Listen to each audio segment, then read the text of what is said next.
नमस्कार, मेरा नाम है डॉक्टर पुरु धवन और आज इस वीडियो में आपको बताऊंगा कि कैसे एक पैरालिसिस का पेशेंट एक छोटे से इंस्ट्रूमेंट की हेल्प से अपनी फिंगर के अंदर ताकत लेकर आ सकता है।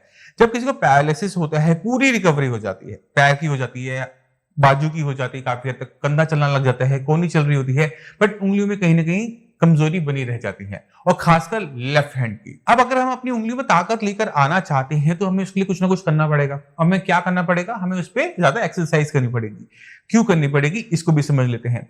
जब आपके दिमाग में क्लॉट आया था, नस फटी थी, तो ब्रेन का वो हिस्सा जो आपके हाथ पैर को पहले कंट्रोल करता था, चलाता था, किसी चीज को पकड़ने की क्षमता देता था, वहां नुकसान हुआ था, जिसकी वजह से हमारे शरीर की एक तरफ में कमजोरी आई थी। अभी कमजोरी धीरे धीरे चली गई। क्यों चली गई? क्योंकि ब्रेन ने अपने अंदर थोड़ा सी चेंजेस लेकर आए, सुधार लाया। मगर फिंगर में सुधार लाना बहुत मुश्किल होता चला जाता है क्योंकि ये फाइन मोटर स्किल्स में आता है। फाइन मोटर स्किल्स का मतलब क्या होता है कि ये बारीकी वाला जो काम हम जब भी करते हैं, जैसे बटन बंद करना या लेस बांधना, ये फाइन मोटर स्किल्स के अंदर है। यहां पर ब्रेन को बहुत ज्यादा काम करना पड़ता है, बहुत ज्यादा कंट्रोल चाहिए होता है, और जिस भी काम में हमारे दिमाग की यूसेज ज्यादा होती है उसकी रिकवरी लेट होती है। तो हमारी जो उंगलियां हैं उसमें ताकत लाने के लिए हमें अपने ब्रेन को ज्यादा विकास करवाना पड़ेगा, ज्यादा एक्सरसाइज करनी पड़ेगी, उसे समझाना पड़ेगा कि उंगलियों से काम कैसे लेना है। तो शुरुआत करते हैं। ये छोटा सा ग्रिपर हमने मंगवाया है डिकैथलॉन से, 500 रुपीज का आता है, 500 रुपए का आता है। तो आप लोग भी साइट पे जाकर आप इसको परचेज कर सकते हैं। आपने ध्यान क्या देना होता है कि ये हमने तब इस्तेमाल करना है जब हमारी उंगलियों में ताकत बंद करने की नहीं है। मगर नहीं, मेरा हाथ खुला हुआ है, मैं बंद करने की कोशिश करता हूं, बट ये हो नहीं पाता, मतलब पावर महसूस नहीं होती। अपने एक हाथ से दूसरे हाथ को दबाने की कोशिश करोगे तो ताकत नहीं लग पाती। आप ग्लास पकड़ रहे हो, ग्लास हाथ से छूट जाता है, तो आपको एक ग्रिप चाहिए होती है कि आपने किसी चीज को पकड़ लिया, वो आपके हाथ से ना करे। ऐसी कंडीशन के अंदर ग्रिपर हेल्पफुल होता है।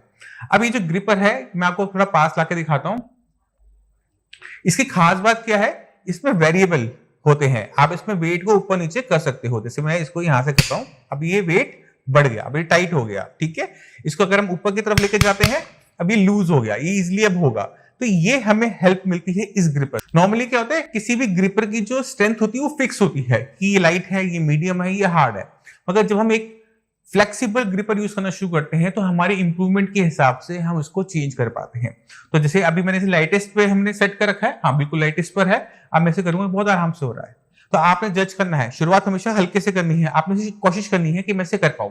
अगर आप इस दोनों पीस को टच कर पा रहे हो, ये आवाज आ रही है, यानी आप इस लाइक हो गए हो। यहां पर हमें क्या करना पड़ेगा, इसकी स्ट्रेंथ को, इसकी ताकत को बढ़ाना पड़ेगा। तो हम 1 पॉइंट नीचे चले जाएंगे, ठीक है।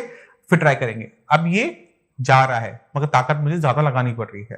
तो आप इस तरह से जज करते चलेंगे कि मेरे को कहां पर एक्सरसाइज करनी है। अगर आपसे ये नहीं हो रहा, इससे पहले वाला होता, तो यहां पर आप टिके रहोगे। कब तक टिके रहोगे? जब तक ये टच करना स्टार्ट ना करे। फिर टच होना शुरू हो गया, फिर हम 1 पॉइंट नीचे कर देंगे, इसकी स्ट्रेंथ को बढ़ा देंगे। अब हम इसको दोबारा से कोशिश करेंगे। अभी मेरे लिए भी बहुत मुश्किल होता जा रहा है टच करना। अब आप खुद देख पा रहे हो, मेरा हाथ पूरा कांप रहा है, बट ये टच नहीं हो पा रहा है। बट हम दोबारा से कोशिश करेंगे, थोड़ा नीचे से। ये थोड़ा सा रह रहा है ना। तो ये आपने भी करना है। आपने अपने हाथ में ताकत लेके, यानी कि कम से कम 3 पॉइंट तक, 24, ये है 8, 16, 24 किलो तक के आपने इसको टच करने की कोशिश करनी है। इससे ऊपर आपको जाने की जरूरत नहीं होती, क्योंकि इससे ज्यादा स्ट्रेंथ एक नॉर्मल इंसान को नहीं चाहिए होती। मगर अगर आप एथलीट हो, आप रॉक क्लाइंबिंग करते हो, तो आपको ग्रिप चाहिए होती है, वहां पर ताकत चाहिए हाथ में। तब जाकर आपको इसका लेवल इससे ज्यादा बढ़ाना पड़ सकता है। मगर उससे ज्यादा एक नॉर्मल इंसान के लिए 24 किलो तक का वेट, 24 किलो की ताकत, इसको सुनकर आपको एक लाइन जरूर याद आ रही होगी, वो है सनी देओल की, कि 2.5 किलो का आता है। तो आपका हाथ 2.5 किलो का नहीं होता, उसे कहीं ज्यादा भारी होता है, और उसमें ताकत 24 किलो तक की होनी चाहिए। यानी आपके हाथ में पकड़ की ताकत 24 किलो तक की होनी चाहिए। तो हमने अपने हाथ पे काम करते रहना है कि मेरी उंगलियां बंद करने की ताकत आए, और मैं किसी चीज को पकड़ूं तो वो छूटे नहीं, क्योंकि अगर छूटेगी तो वो टूटेगी। और हमने अपनी लाइफ को पहले से बेटर करना होता है, और बेटर करने के लिए एक पैरालिसिस पेशेंट को अपने हर एक चीज पे काम करना है, अपनी पूरी बॉडी पे काम करना है, और सबसे ज्यादा अपने ब्रेन पे काम करना है। जब आप ये कर रहे हो, आपको लग रहा है कि आपका हाथ काम कर रहा है, बट एक्चुअल में सारी की सारी ताकत यहां से लग रही होती है, हमें महसूस नहीं होती।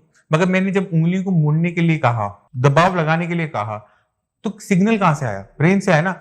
ब्रेन ने मसल्स को बताया कि आपने इतनी ताकत से इसको दबाना है। तो सब एक्सरसाइज आपकी ब्रेन की है, आपके हाथ पैर की नहीं है। मसल स्ट्रांग होंगी, ब्रेन का सिग्नल स्ट्रांग होगा, तब जाकर तो आप टच कर पाओगे, वरना आप नहीं कर पाएंगे। तो मैं उम्मीद करता हूं इस वीडियो से आप काफी कुछ समझ गए कि हम छोटे छोटे इंस्ट्रूमेंट से अपनी जो स्पेसिफिक दिक्कतें होती हैं उनको हम सॉल्व कर सकते हैं। तो ये दिक्कत थी कि आपके हाथ से सामान को छूटने की, तो आप इसे यूज कीजिए, अपने हाथ में पावर लेकर आइए और इसी के साथ आप सभी से मैं चलने की आज्ञा चाहूंगा। मिलते हैं अगली वीडियो में, तब तक के लिए नमस्कार।